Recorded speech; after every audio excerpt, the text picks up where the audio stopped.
ആ ഭാഗത്ത് അവിടെ ഇവിടെ കാണുന്നത് ബ്ലോക്ക് ബി ആണുള്ളത് കാണുന്നത് അല്ലേ? ഡീറ്റെയിൽ ചോദിച്ചോക്കാം.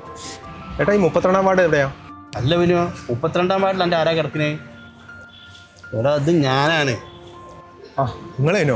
ശരി. മാസ്ക് വെച്ചോണ്ട് ആളെ മനസ്സിലായില്ല കേട്ടോ. അല്ല എൻ്റെ ആരാ 32-ാം വാർഡിലുള്ളത്? നമ്മളെ ജോസഫ് ഏട്ടല്ലേ, പുള്ളിക്ക് പനിയും ചുമയും അവസ്മാരം എന്നാ കേട്ടത്. അയൽക്കാരനല്ലേ, അതുകൊണ്ടൊന്ന് വന്ന് കാണാമെന്ന് വിചാരിച്ചത്. വന്ന് കണ്ടിട്ടില്ലെങ്കിൽ നാട്ടുകാരെന്താന്ന് വിചാരിക്കുക? നാട്ടുകാരെന്ത് വിചാരിക്കേ? നിങ്ങൾക്കൊന്നും ഇതുവരെ നേരം പെടുത്തില്ല. നിങ്ങൾ ആരോഗ്യവകുപ്പിന് നോട്ടീസൊന്നും കണ്ടില്ലേ? ഏതോ ഏപ്രിൽ മുതൽ സെപ്റ്റംബർ വരെ നിപ്പേൻ്റെ സീസണാണ്.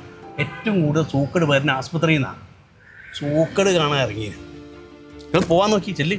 അല്ല ബാബു, നമ്മളെ നാട്ടുകാരെന്തോ അലക്കെ വിചാരിക്കാനാണോ? കിട്ടിക്കഴിഞ്ഞാൽ അമ്പക്കാ കൊടുങ്ങ. പോകാൻ നോക്കി ചെല്ലി. നിങ്ങൾക്കൊന്നും മാസ്ക് ഇല്ലല്ലേ? ഞങ്ങളെപ്പോലുള്ളവർ പറയുന്നതിന് ഒരു വിലയില്ലല്ലേ? ഇതാ നിപ്പ പോലുള്ള രോഗങ്ങൾ ഒരൊറ്റ മാസ്ക് വഴി തടയാവുന്നതാണ്. ഇതാ ഈ കെട്ടിവെച്ചിരിക്കുന്നത് തോരണങ്ങളല്ല, വായിക്കാനുള്ളതാണ്.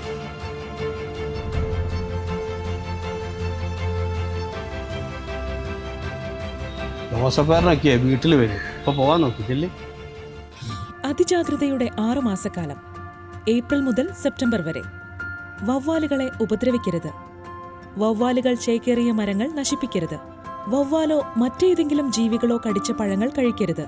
പഴങ്ങൾ നന്നായി കഴുകി മാത്രം ഉപയോഗിക്കുക. പനിയുള്ളപ്പോഴും ആശുപത്രികളിലായിരിക്കുന്ന മുഴുവൻ സമയത്തും മാസ്ക് ധരിക്കുക.